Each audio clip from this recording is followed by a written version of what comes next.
আলহামদুলিল্লাহ,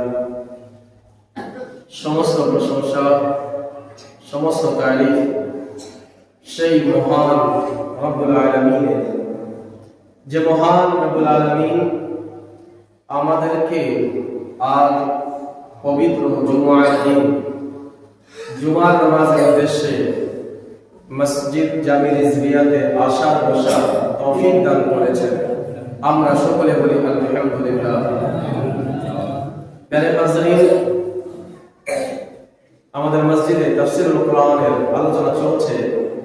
গত জুমাতে আমরা সূরা আল কারিয়ার কিছু আলোচনা শুনেছিলাম। আজ সূরা কারিয়ার শেষের অংশগুলো ইনশাআল্লাহ তাবারাক ওয়া তাআলা আমরা তার আলোচনাগুলো শুনব। এর পূর্বেই সূরা কারিয়ার কিছু শুরু থেকে যে গত জুমা আলোচনা হয়েছিল তার কিছু মাথায় নিয়ে রাখতে হবে যে গত জুমা কি আলোচনা হয়েছিল। আমাদের পুরো সূরাটি একেবারে জেহনে চলে আসবে। আল্লাহ রাব্বুল আলামিন ইরশাদ করেন, আল কারিয়া, মহা প্রলয় বা মহা সংকট বিপদ। মাল কারিয়া, মহা প্রলয় বা মহা বিপদ কি? ওয়ামা আদরাকা মাল কারিয়া, আপনি কি জানেন মহা প্রলয় কি? ইয়াউমা ইয়াকুনুন নাসু কাল ফারাশিল মাবসুস। মহা প্রলয় এর ব্যাখ্যা করেছিলাম গত জুমাতে, অর্থাৎ কিয়ামত। কিয়ামত কি? আল্লাহ রাব্বুল আলামিন এর তাফসীর নিজেই করলেন, ইয়াউমা ইয়াকুনুন নাসু কাল ফারাশিল মাবসুস। সেই দিন মানুষগুলো হবে ছড়িয়ে পড়া ফড়িংদের মতো, যেভাবে ফড়িংগুলো উড়ে বেড়ায় তেমন। ওয়া তাকুনুল জিবালু কাল ইহিনিল মানফুশ, এবং পাহাড় পর্বতগুলো হবে ধ্বনিত রঙিন তুলার মতো। এরপরে আল্লাহ রাব্বুল আলামিন কিয়ামতের কথা যখন বললেন, কিয়ামত যখন আসবে তখন এমন এমন হবে, পাহাড় পর্বতগুলো ধ্বনিত রঙিন তুলার মতো হয়ে যাবে। পাহাড় পর্বতগুলো উড়তে লাগবে, ছোট ছোট হয়ে বালির মতো হয়ে বাতাসে ভাসবে। তারপরে আল্লাহ রাব্বুল আলামিন আগে ইরশাদ করেন, ফাআম্মা মান সাকুলাত মাওয়াজিনু, তবে যেই ব্যক্তির আমলনামা মিজানের মধ্যে ভারী হবে, এতদূর আলোচনা গত জুমা পর্যন্ত হয়েছে। যে ব্যক্তির আমলনামা মিজানের উপরে সাকুলাত অর্থাৎ ভারী হবে, ফাহুয়া ফি ঈশাতিন রাদিয়া, আল্লাহ রাব্বুল আলামিন বলেন তবে ওই ব্যক্তির জন্য রয়েছে আরামদায়ক শান্তির একটি জীবন, অর্থাৎ জান্নাত। ইয়া হাজিরিন, কিয়ামতের ময়দানে প্রত্যেক বান্দার ওই হিসাব কিতাব হবে, কেউ বাকি থাকবে না। তো যার আমলনামা ভারী হবে, গত জুমাতে বলেছিলাম যে কিয়ামতের ময়দানে আমল গণনা করা হবে না, আমলগুলোকে ওজন করা হবে। কার আমল কত ভারী আর আমল হালকা এবং ভারী কিভাবে হয়? আমল ভারী করা কি প্রস্তুতি আছে, কি কাজ আছে? এক তো ঈমান, দ্বিতীয় হচ্ছে ইখলাস, তিন নম্বর হচ্ছে আল্লাহ এবং রাসূলের মুহাব্বত। যার ভিতরে এই তিনটি জিনিস থাকবে তার আমলগুলো ভারী হবে। আর যার ভিতরে তিনটি জিনিস থাকবে না, সে যদিও নেকির কাজ করুক তার আমল ভারী হবে না, হালকা হয়ে দাঁড়াবে। প্রথমত ঈমান যদি না থাকে, সে যতই ভালো কাজ করুক না কেন সেটা নেকিতে গণ্য হবে না। সে ভালো কাজ করেছে, আল্লাহ তার প্রতিদান দুনিয়াতে তাকে দিয়ে দিবেন, আখিরাতের জন্য তার কিছুই বাঁচবে না। ঈমান আনার পরে ইখলাস জরুরি। আমি যে আমলটি করছি তার মধ্যে খুলুসিয়াত লিল্লাহিয়াত, আল্লাহর জন্য, এটা আবশ্যক, এটা জরুরি। যদি লোক দেখানো যদি আমল হয়ে থাকে তবে এটা আল্লাহ রাব্বুল আলামিনের দরবারে গ্রহণযোগ্য হবে না, যেটাকে আমরা রিয়া বলে থাকি, লোক দেখানোর আমল। আর রিয়ার উপরে আমাদের মসজিদে কয়েকজন আলোচনা হয়েছে। সূরা তাকাসুরের উপরে যখন আলোচনা হয়েছিল তখন লোক দেখানোর আমলের উপরে আলোচনা করেছিলাম। তাই সেই আলোচনাগুলোকে মাথায় রেখে নেবেন যে আমলগুলো লোক দেখানোর জন্য না হয়, ইখলাস হতে হবে আমলের মধ্যে। তখনই আমার ওই আমলগুলো মিজানের পাল্লায় ভারী হবে। 3 নম্বরে হচ্ছে আল্লাহ এবং তার রাসূল সাল্লাল্লাহু আলাইহি ওয়াসাল্লামের মুহাব্বত, ভালোবাসা। যদি মুহাব্বত না থাকে তবে আপনার এই আমলগুলো কবুল হবে না। আল্লাহকে ভালোবাসতে হবে, রাসূলুল্লাহ সাল্লাল্লাহু আলাইহি ওয়াসাল্লামকে ভালোবাসতে হবে। এই 3টি বিষয় যে মানুষের ভিতরে থাকবে তার আমল মিজানের পাল্লায় ওয়াজনদার হবে, ভারী হবে, হেভি হবে।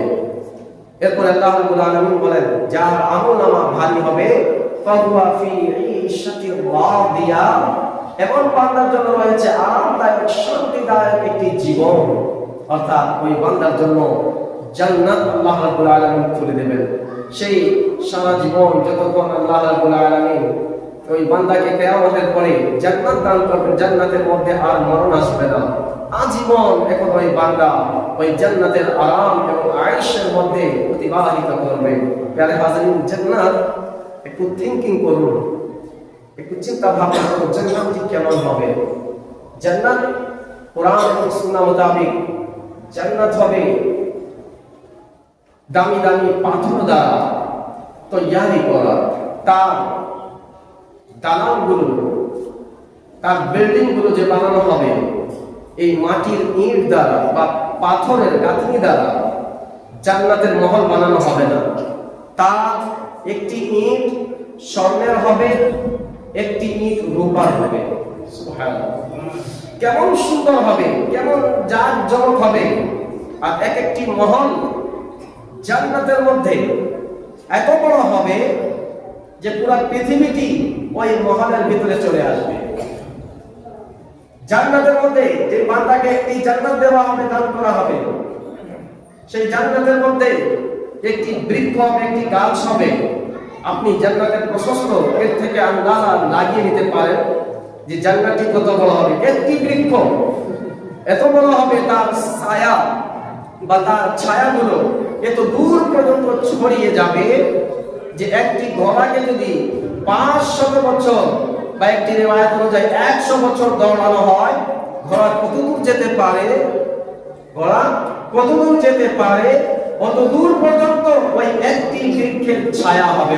সুবহানাল্লাহ, চিন্তার বিষয়। একটি বৃক্ষ যখন, একটি গাছ যখন তার ছায়া এতদূর হবে, তো পুরো জান্নাতটি কত বড় হবে।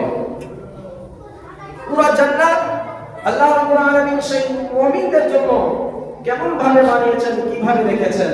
প্যারে হাজরিন, রিওয়ায়াতে এসেছে যে জান্নাতের মহান ফাটক যেটা হবে, অর্থাৎ প্রধান গেট, যে গেট থেকে বান্দারা জান্নাতে প্রবেশ করবে, তো ওই মহা ফাটক যেটা হবে তার 2 পাল্লা হবে, এভাবে খুলবে দরজাটি, এভাবে 2 পাল্লার, এভাবে সাকারিং হবে, উপরে হবে না, স্লাইড হবে না, 2 পাল্লার গেট হবে।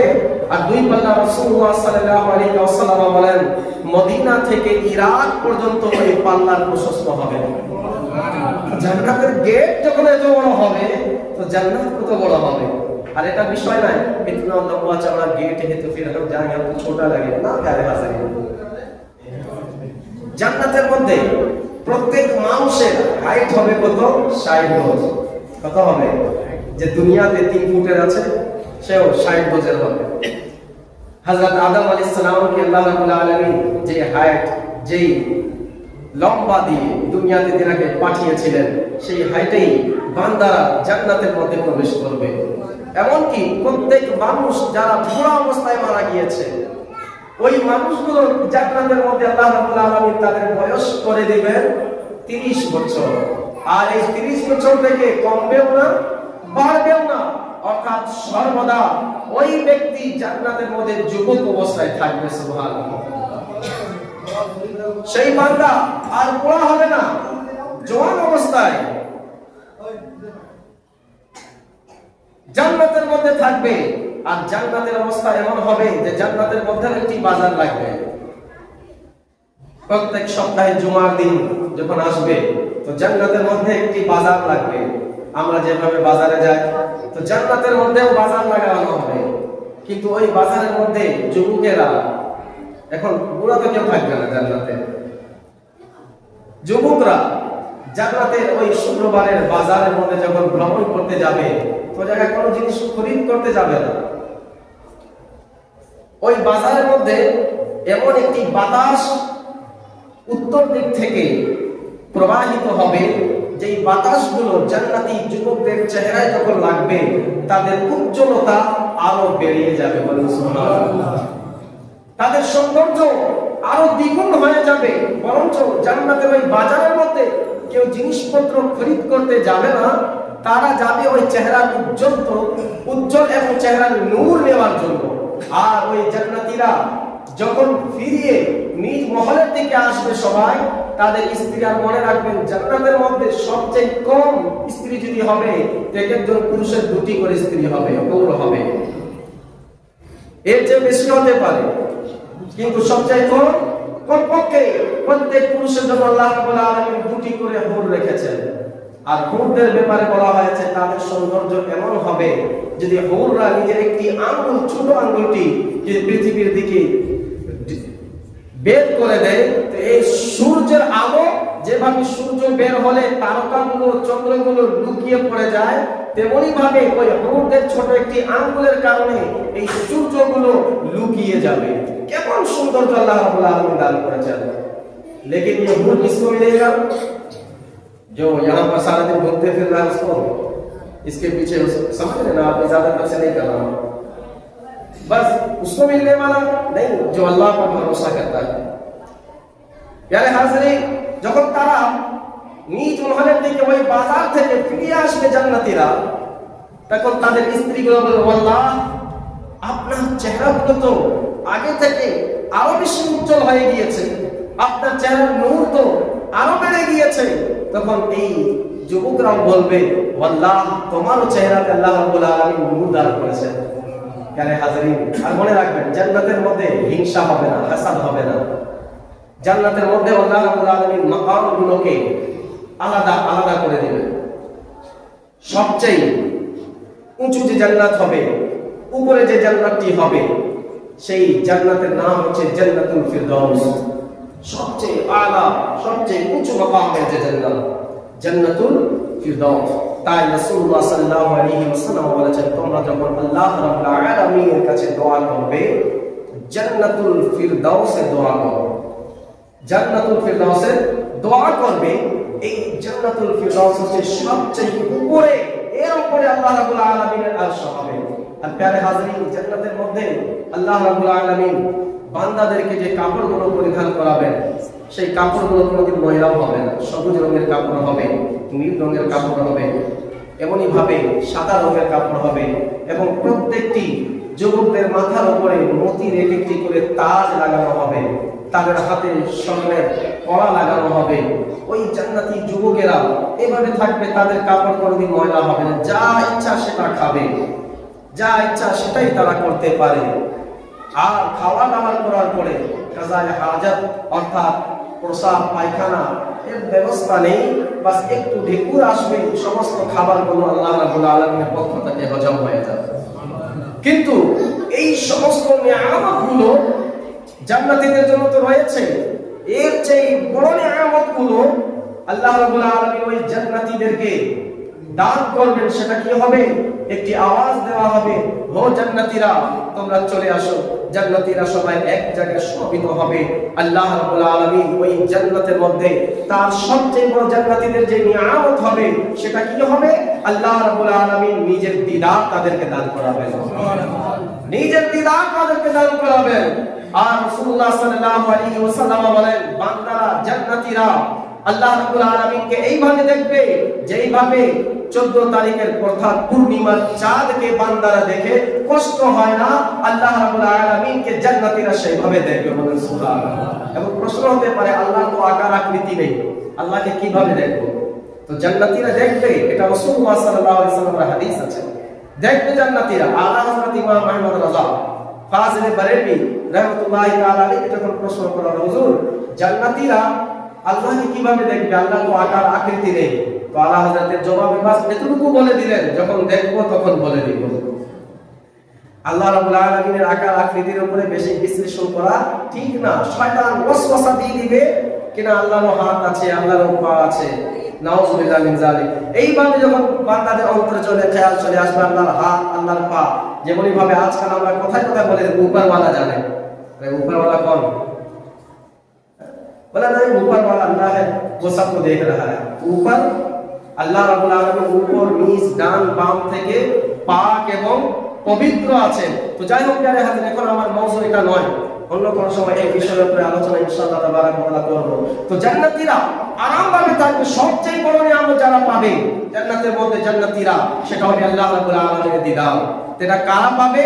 যাদের আমলনামা ভারী হবে। ফাম্মা মান সাকুলাত মাওয়াজিনু, ফাম্মা মান সাকুলাত মাওয়াজিনু, যাদের আমলনামা ভারী হয়ে যাবে, তখন আল্লাহ রাব্বুল আলামিন বলেছেন ফাহুয়া ফি ঈশাতির রাদিয়া, তখন তাদের জন্য আল্লাহ রাব্বুল আলামিন আরামদায়ক একটি সুখী একটি জীবন রেখে দিলেন, অর্থাৎ তারা জান্নাতে থাকবে।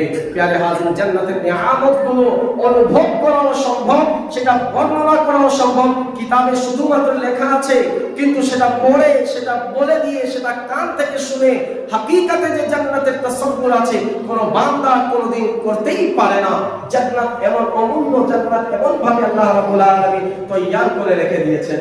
যাই হোক, এরপরে আল্লাহ রাব্বুল আলামিন আগে আরো ইরশাদ করেন ওয়া আম্মা মান খাফফাত মাওয়াজিনু, এবং যার আমলনামা কম হবে মিজানের পাল্লার উপরে, ওজনে কি হবে? যার আমলনামা ওজনে কম হয়ে যাবে, আল্লাহ রাব্বুল আলামিন ওই সমস্ত বান্দাদের জন্য বলেছেন আম্মা মান খাফফাত মাওয়াজিনু ফাউম্মুহু হাবিয়া, তাদের জন্য রয়েছে হাবিয়া, তাদের জন্য কি রয়েছে? হাবিয়া। ওয়া মা আদরাকা মা হিয়া, এখন আল্লাহ রাব্বুল আলামিন আবার বলেছেন যারা আমলনামা যাদের কম হবে, ওজনে কম হবে, তাদের জন্য হাবিয়া। আল্লাহ রাব্বুল আলামিন বলেন ওয়া মা আদরাকা মা হিয়া, তোমরা কি জানো হাবিয়া কি? আল্লাহ রাব্বুল আলামিন হাবিয়া কত ভয়ানক, কত মারাত্মক, এটা গত জুমাতে আমি আল কোয়ারিয়াতে আলোচনা করেছিলাম যে দুইবার প্রশ্ন করার মানে হচ্ছে তার গুরুত্ব বোঝানো, তার সত্যকে বোঝানো। আল্লাহ একবার বললেন যাদের আমলনামা কম হবে তাদের জন্য হাবিয়া, এরপরে বলেন ওয়া মা আদরাকা মা হিয়া, তুমি কি জানো যে হাবিয়াটা কি আছে? নাম হামিয়া, ওই হাবিয়া যে আছে না, ওটা হচ্ছে আল্লাহ রাব্বুল আলামিনের প্রজ্বলিত একটি আগুন, অর্থাৎ জাহান্নাম এমন একটি আগুন আছে। প্রিয় হাজিরিন, জাহান্নামের যে আগুন হবে দুনিয়ার আগুনের সমান হবে না। দুনিয়ার আগুনের কাজ কি? কোন একটি খড়িতে যদি আগুন লেগে দেওয়া হয়, একদিক থেকে শুরু করবে, আস্তে আস্তে একদিকে কাজ করবে, বা পুরোপুরি রেখে দিলেন তো নিচ থেকে আগুন লাগা শুরু হবে, তারপরে উপর দিকে আসবে। কিন্তু জাহান্নামের আগুন এমন হবে না। জাহান্নামের আগুনে নিক্ষেপ করা মাত্রই একেবারে চতুর্থ দিক থেকে এবং কি ভিতর পর্যন্ত, এমন কি সূরা হুমাযা যখন আমরা পড়েছিলাম, তো সূরা হুমাযার তাফসীর যখন এই মসজিদে হয়েছে, তখন আমি বলেছিলাম যে জাহান্নামের অগ্নি এমন হবে যে জাহান্নামের আগুনগুলো মানুষের হাড় পর্যন্তকে পুড়িয়ে দিবে, হাড়গুলোকে পুড়িয়ে দিবে। দুনিয়ার আগুন হাড়কে পোড়ায় না যতক্ষণ না বেশি তাপ না দেওয়া হয়। এমনি সিম্পল যে আগুনগুলো হয়, আপনাকে মাংস, আপনার চামড়া, আপনার বস্তুগুলোকে পুড়িয়ে দিবে, হাড়গুলো বাকি থাকে, খুব শক্ত হয়। কিন্তু জাহান্নামের আগুন হাড় পর্যন্ত পৌঁছে যাবে, সেগুলোকে পুড়াবে। এবং চিন্তার বিষয়, সামান্য আগুনের এক ফোঁটা যদি আমাদের হাতে পড়ে যায়, তো আমরা মা বলে ডাকি, আব্বা বলে ডাকি, আর ওই সময় এমন হবে যে আমাদের পুরো শরীরে আগুন লাগিয়ে দেওয়া হবে। জাহান্নামের গভীরে থাকবে বান্দারা যাদের আমলনামা কম হবে। চিন্তার বিষয়, একবার খেয়াল করুন, আল্লাহ না করুক ওই জাহান্নামের অগ্নির ভিতরে আমরা যদি চলে যাই, আমাদের অবস্থা কি হবে? আর এটা না যে ঠিক আছে 5 মিনিট আগুন লাগিয়ে গেল, তারপর মরে গেলাম, শান্তি না। জাহান্নামের ভিতরে এটা হবে যে মৃত্যু আসবে না, কষ্ট আর কষ্ট হবে। প্যারে হাজরিন, আজ ওই জাহান্নামের আলোচনা শোনার পরেও, ওই জাহান্নামের ভয়াবহ শোনার পরেও আজ আমাদের মন কাতরায় না, আজ আমাদের মন থেকে অশ্রু বের হয় না, আজ আমাদের মন আল্লাহ এবং রাসূলের দিকে ফিরে আসে না। বরঞ্চ আপনি দেখুন না, যাদেরকে আল্লাহ রাসূল সাল্লাল্লাহু আলাইহি ওয়াসাল্লাম সুসংবাদ দিয়ে দিয়েছেন যে তোমরা জান্নাতি, হযরত উসমান গনি রাদিয়াল্লাহু তাআলা আনহুর ব্যাপারে একবার নয় তিনবার রাসূলুল্লাহ তাআলাকে বলেছেন, উসমান তুমি জান্নাতি। তিন সময় আল্লাহ রাসূল তাআলাকে জান্নাতের সুসংবাদ দিয়েছেন। এর চেয়ে বড় বিষয় আর কি হতে পারে? হযরত উসমান গনি যখনই কবরের কাছে দাঁড়িয়ে যেতেন, যে কোনো কবরের কাছে আসতেন, তিনি কাঁদতেন, এমন কাঁদতেন যে তার দাড়িগুলো একেবারে তার চোখের অশ্রু থেকে ভিজে যেত। এমন ভাবে অঝরে কান্নাকাটি করতেন। তার গোলামগুলো জিজ্ঞাসা করত, হুজুর আপনি কেন কাঁদছেন? রাসূলুল্লাহ সাল্লাল্লাহু আলাইহি ওয়াসাল্লাম আপনাকে তো তিনবার জান্নাতি বলেছেন। তিনি বললেন যে এই কবর দেখে এর জন্য আমি কাঁদি যে রাসূলুল্লাহ সাল্লাল্লাহু আলাইহি ওয়াসাল্লাম বলেছেন এই কবর হচ্ছে আখিরাতের প্রথম মঞ্জিল, প্রথম স্থান। যেই ব্যক্তি কবরে পার হয়ে গেল, আল্লাহ রাব্বুল আলামিন আখিরাতের সমস্ত স্থানগুলো তার জন্য সহজ করে দিবেন। প্যারে হাজরিন, চিন্তার বিষয়, যাদেরকে জান্নাতের সুসংবাদ দেওয়া হয়েছে তাদের অবস্থা এমন, তাদের মহাম এমন আছে যে তারা আল্লাহর ভয়ে কাঁদে, আল্লাহ রাব্বুল আলামিনের ভয়ে তারা কাঁদছে। আর আজ আমাদের অবস্থা এমন, আজ আমরা বেফিকর হয়ে, আজ আমরা নিশ্চিন্ত ভাবে দুনিয়ার মধ্যে গুনাহের উপরে গুনাহ করছি, নামাজের কোনো খবর নেই, আমলের আমাদের কোনো খবর নেই। এরপরে আমাদের চোখগুলো কাঁদে না। এরপরে কবরস্থান যদি আমরা যাই, কবরকে দেখি, মাইয়াত কাঁধে নিয়ে আছি, যতক্ষণ কাঁধে নিয়ে আছি আশহাদু আল্লা ইলাহা ইল্লাল্লাহ পড়তে পড়তে যাচ্ছি, কাঁধ থেকে চলে বাপরে বাপ বহুত ভারী থা, পরেশানি আ গিয়া। আবার পিছনে আসে क्या बताएंगे, आ गए दुकान छोड़ छाड़ करके आ गए हैं, नहीं आने से फिर बात होता है। নানা ধরনের কথা। আমরা কবরস্থানে যাচ্ছি, কিন্তু এই সময় আমাদের অন্তরে একবার এই জিনিসটি খেয়ালে আসে না যে আজকে এনাকে আমি নিয়ে যাচ্ছি, আগামীতে আমাদেরকে লোকেরা এভাবে নিয়ে যাবে, জানি না আমার অবস্থা কি হবে। আমরা তো এই চিন্তা করে নিয়েছি যে বাস যা কিছু করে নিয়েছি, কোনো কিছুর হিসাব কিতাব হবে না। না না প্যারে হাজরিন, যার শক্তি আছে আল্লাহ রাব্বুল আলামিন এমনটি না যে তার হিসাব কিতাব নেবেন না। কিয়ামতের ময়দানে প্রত্যেক বান্দা হিসাব কিতাব হবে। কেউ এমন থাকবে না যে তার হিসাব কিতাব নেওয়া হবে না, প্রত্যেকটি বান্দার হিসাব কিতাব নেওয়া হবে। ফিরআউন ছিল জামানার বাদশা, 400 বছর সে রাজত্ব করেছে, আর জুলুম, এমন জুলুম সে করেছে, যখন সে খবর শুনল নজুমীদের থেকে, কুলিকগুলো থেকে, যে একটি সন্তান, একটি ছেলে জন্ম নেবে, যে তোমার সিংহাসন তোমাকে বরবাদ করে দিবে, হযরত মুসা আলাইহিস সালামের ভবিষ্যৎবাণী একটি গুণিত যখন তাকে বলে ফেললো, তখন এই ফিরআউন বাদশা ছিল, সেই 1200 বা 12,000 গর্ভবতী মহিলাদের প্রসবকে নষ্ট করিয়ে দিল। যাদের ঘরে ছোট ছোট বাচ্চারা ছিল তাদেরকে হত্যা করিয়ে দিল।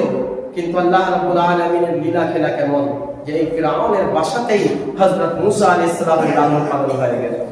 প্রিয় হাজরিন, এই ফিরআউন এমন জুলুম করেছিল, সে নিজেকে মাবুদ বলতো, নিজেকে আল্লাহ বলতো, বলো আমাকে আল্লাহ, আমি রব আছি, আমি যেটা বলি সেটাই হয়, আমি ইচ্ছা করলে মৃত্যু দিতে পারি, আমি ইচ্ছা করলে জীবন দিতে পারি। কিন্তু আল্লাহ রাব্বুল আলামিন তার পরিণাম কি করলেন? নীল নদের মধ্যে আল্লাহ রাব্বুল আলামিন তাকে ডুবিয়ে দিয়ে, শেষ করে দিয়ে আমাদের জন্য চাক্ষুষ প্রমাণ রেখে দিলেন যে নিজেকে আল্লাহ বলে দাবি করেছে। দেখো, জমিন তো জমিন, পানিও তাকে কবুল করে না, মরে গিয়েছে, কিন্তু তার শরীর পোকাগুলো, পোকা মাকড়গুলো তাকে পছন্দ করে না, তাকে খেতে তারা চায় না। আমাদের সামনে চাক্ষুষ প্রমাণ, ফিরআউনের লাশ এখনো রয়েছে, আছে কি না? প্রিয় হাজরিন, ফিরআউন যখন হযরত মুসা আলাইহিস সালাম তার গোত্রকে নিয়ে আল্লাহর আদেশে নীল নদে যখন পা দিলেন, আল্লাহ রাব্বুল আলামিন রাস্তা করে দিলেন। তো ফিরআউনের সাথীরা তারা দেখলেন মুসা আলাইহিস সালাম তো নীল নদে পার হয়ে যাচ্ছেন, রাস্তা করে দিলেন। তিনি সত্য, ফিরআউন দেখছে না আমাদের লোকেরা, আমার লোকেরা ওই দলের দিকে চলে যাচ্ছে। ফট করে বলতে লাগলো, আরে না, আমি তাদেরকে মারতে চাই, তারা যেন পানিতে ডুবে না মরে যায়, আমি নিজের হাতে তাদেরকে হত্যা করতে চাই, তাই আমি নীল নদকে হুকুম দিয়েছি রাস্তা করার জন্য। আল্লাহু আকবার, কেমন ছিল! তাই আমি এই নীল নদকে হুকুম দিয়েছিলাম যে তুমি রাস্তা করে দাও, যেন তাদেরকে ধরে আমি নিজে হাতে মারবো। তো ফিরআউনের যে মাননেওয়ালারা ছিল ঠিক আছে, আগে আপনি যান, আমরা আগে যাব না।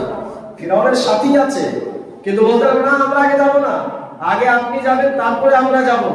তো ফিরআউন কি করলো, নিজের ঘোড়া দৌড়িয়ে দিল। পিছিয়ে লম্বা একটা ইতিহাস আছে যে হযরত জিবরাইল আলাইহিস সালাম আসছিলেন, আসার পরে তিনি একটি ঘড়ি নিয়ে আসছিলেন, ঘোড়ার মাদা নিয়ে আসছিলেন। ওই ঘোড়ার মাদাটি নিয়ে যখন নীল নদের ওখানে দৌড়া দিচ্ছিলেন, তখন ওই ফিরআউন যে ঘোড়ার উপরে আরোহণ ছিল, সে পুরুষ ঘোড়া ছিল, হযরত জিবরাইল আলাইহিস সালামের ওই ঘড়িটাকে দেখে সেও দৌড় দিতে লাগলো। ফিরআউনের ইচ্ছা ছিল না নীল নদীতে যাওয়ার, সে জানতো গেলে আমি ডুবে যাব, কিন্তু ঘোড়ার উপরে বসেছিল, হাত পা তার জিনের সঙ্গে বাঁধা ছিল, যুদ্ধের ময়দানে যেহেতু গিয়েছিল, তাই বাধ্য হয়ে গেল। যখন সে গেল, তার বাহিনীরাও সবাই চলে গেল। ফিরআউন এখন যখন হাবুডুবু খেতে লাগলো, তখন আল্লাহ রাব্বুল আলামিনের কাছে ফরিয়াদ করতে লাগলো, বলতে লাগলো আমান্না বিরাব্বি মুসা ওয়া হারুন। শেষ সময় এসে আমি ঈমান আনলাম মুসা এবং হারুন আলাইহিস সালামের রবের উপরে।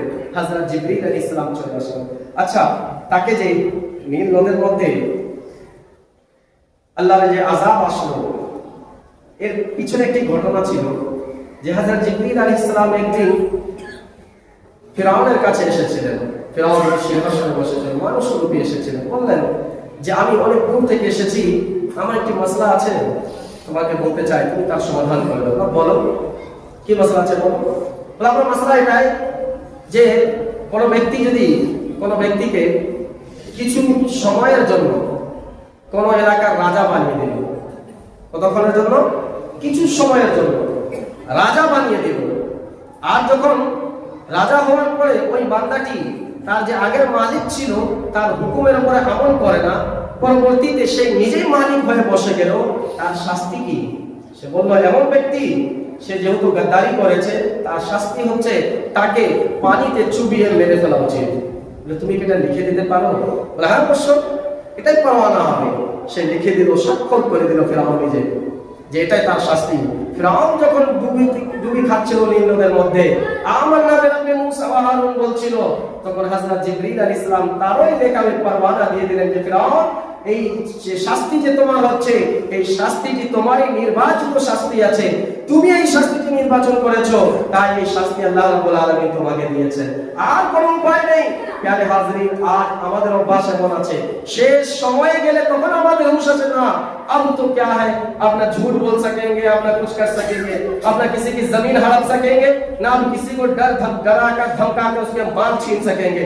अब क्या है, तस्बीह ले लो मस्जिद में चले जाओ, तस्बीह ले लो मस्जिद में चले जाओ। अब आते भी ऐसे वक्त में जब चेयरमैन बन जाते हैं। चेयरमैन समझ रहे ना? हाँ जी, चेयरमैन वो वाला नहीं, पौरसभा वाला नहीं, या उपजिला वाला नहीं। ऐसे वक्त में आते जब अल्लाह सजदा की तौफीक ही छीन लेता है, और जो पहले से आते आप बीमारी आ गई उसको मसला अलग है, मैं उनको नहीं कह रहा हूँ। আশ্রম এমন সময় যখন চেয়ারম্যান হয়ে গেছে, আল্লাহ সজদার তৌফিক আমাদের কাছে নিয়ে নিয়েছেন যে আমার মাথা আমার নাক আল্লাহর দে নূর কুদরতি কদমে লাগাবো, এটাও তৌফিক আল্লাহ ছিলেন। তখন মনে আসলো अब तो गुनाह नहीं हो सकेगा हमसे, अब तो झूठ नहीं बोल सकेंगे। प्यारे हाजरीन, আমল তো ওই সময় যে কবুল হয় যে সময় আপনার শক্তি ছিল, যে সময় আপনি সিজদা করতে পারতেন, যে সময় আপনি সুবহান রাব্বিয়াল আ'লা শুদ্ধ করে তেলাওয়াত করতে পারতেন, যে সময় আপনি সঠিকভাবে রুকু, সঠিকভাবে সিজদা করতে পারতেন। আর এমন সময় আমরা মসজিদের দরজা দেখি, যে সময় আল্লাহু আকবার বলে মানে आवाज भी आना लाजिम हो जाता है। प्यारे हाजिरीन, तो শেষ সময় আল্লাহ রাব্বুল আলামিন প্রত্যেকটি জিনিসের হিসাব নেবেন। এমনটি না যার আমি যার করার আছে করে নিলাম, যার যার মাল আছে আমি নিজে বানিয়ে নিলাম, এরপর আমাকে কোনো হিসাব দিতে হবে না। রাসূল আকরাম সাল্লাল্লাহু আলাইহি ওয়াসাল্লাম বলে দিয়েছেন যে বান্দা আল্লাহর সামনে থেকে তো কখন কিয়ামতের ময়দানে সরবে না, যতক্ষণ না ওই বান্দা তার প্রত্যেকটি জিনিসের হিসাব না দিয়ে দেয়, প্রত্যেকটি বিষয়ের হিসাব। এর আগে সূরা আসবে, সূরা জিলজাল, ওই সূরা জিলজালের মধ্যে আল্লাহ রাব্বুল আলামিন ইরশাদ করে দিলেন ফামান ইয়ামাল মিসকালা যারাতিন খায়রান ইয়ারা ওয়া মান ইয়ামাল মিসকালা যারাতিন শাররান ইয়ারা। প্রত্যেকটি যারার হিসাব দিতে হবে। এর আগে যে সূরাটা তেলাওয়াত করেছিলাম সূরা তাকাসুর, তার মধ্যে আল্লাহ রাব্বুল আলামিন বলেন সুম্মা লাতুসালুনা ইয়াওমাইদিন আনিন নাঈম, যে প্রত্যেকটি নিয়ামতের আল্লাহ রাব্বুল আলামিন কিয়ামতের ময়দানে আমাদেরকে প্রশ্ন করবেন। প্রিয় হাজিরিন, যখন ওই কিয়ামতের ময়দানে আমাদের ব্যাপারে প্রশ্ন হবে, তখন কি জবাব আল্লাহ রাব্বুল আলামিনের দরবারে আমরা দিব? একবার অবশ্যই চিন্তা করে নিতে হবে আমাদেরকে যে আমরা এই দুনিয়াতে যে এসেছি, যা যা করে যাচ্ছি, এই সমস্ত বিষয়গুলো আমার আল্লাহ আমাদেরকে দেখছেন।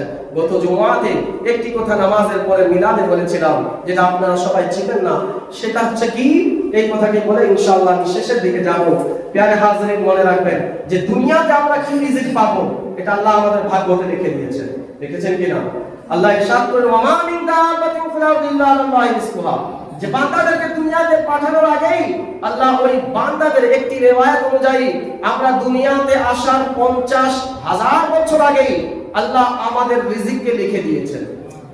50,000 বছর আগে। इमरान हबीब क्या खाएगा क्या पिएगा, जितना लिखा गया उससे एक ने वाला एक दाना भी ना अंदर जा सकता है ना बाहर। ठीक की ना? तो मुकद्दर দুনিয়াতে আমরা কি পাবো আল্লাহ কা ভাগ্যতে লিখে দিয়েছেন, আর আখিরাতে আমরা কি নিয়ে যাব, সেটা হবে কি, যা আমরা দুনিয়াতে আমল করব। যা আমরা দুনিয়াতে আমল করব সেই জিনিসগুলো আমরা আখিরাতে নিয়ে যাব। কিন্তু আজ আফসোস, আজ আমরা আখিরাতকে ভাগ্যতে রেখে দিয়েছি, কিছু হোগা দেখা যায়গা। আর দুনিয়াতে আমরা চেষ্টা চালিয়ে যাচ্ছি কি দুনিয়াতে আমার বিল্ডিং হোক, দুনিয়াতে আমি আরামে থাকি, দুনিয়াতে সব কিছু পাওয়ার চেষ্টা করছি।